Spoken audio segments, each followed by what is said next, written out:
everyone, I've been asked to talk to you about harnesses and are they good, do I recommend them, and a few tips and advice on them. First of all, a harness, okay, I don't like them and I never have. Having a dog that you can walk beside, and if he can clearly walk beside you on a harness and he's not reactive to other dogs or people and he walks on a loose lead, a harness is fantastic, so I've got no problems there. But when you first put a dog on a harness and he doesn't know how to heel, he is going to pull like an absolute freight train, and he's going to pull and pull, and it's going to limit you with the amount of choices you have to be able to actually control him. So maybe the only choice you may be able to use to get him to walk on a loose lead is food, and that's going to go out the window when he sees a dog down the street. So what I recommend is that if you're going to put the dog on a harness, teach him to walk on a loose lead first, like on a choker chain or a collar, and once he does and he's not reactive towards people and dogs, then put him on the harness and happy days, everyone's happy.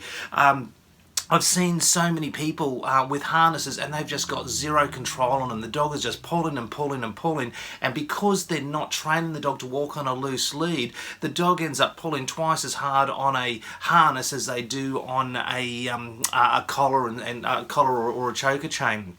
Now, I wanted to see the new harnesses, and there's ones called the anti-pull harness, and I stopped off at a market, and in that market they had stop your dog from pulling, ask me how, and I went in there to ask what techniques they're using, what equipment they're using, and the first thing they came up with was the halty, and she says, use the halty, the dog will turn himself around, he'll turn himself around, he put the halty on, he'll turn himself around, he'll keep turning himself around, and that's all I kept getting was he's going to turn himself around.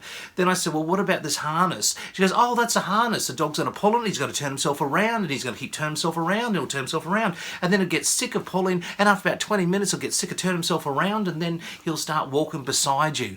And I'm just thinking, I want to teach the dog to walk beside me, not the bloody hokey pokey and to turn himself around. So in other words, there is no training on it. You just have to let the dog get sick of turning himself around. But then she says, oh, but then you have to train.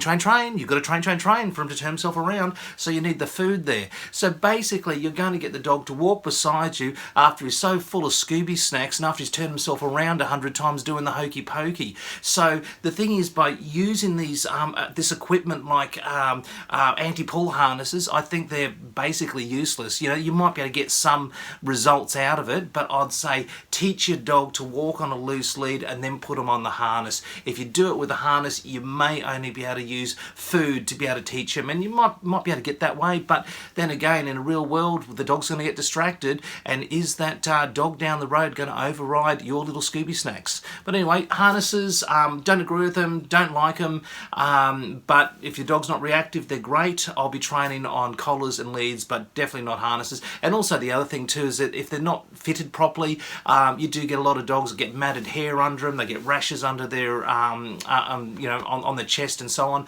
So there's a number of problems with them, but it seems that these days, you know, I might be wrong. These days there seems to be like 9 out of 10 people walking dogs are on harnesses, and 9 out of 10 dogs on harnesses are all pulling. So anyway, that's my opinion on harnesses. As a decoy, I ban harnesses from the security guards because they lose so much control of their dogs by trying to control them from here and not from up here. And if your dog is reactive towards other dogs, you're going to have a lot less control trying to control him with the harness instead of a collar or a choker chain. So anyway, that's my Minute with Gaz, and that's in regards to harnesses. Have a great day.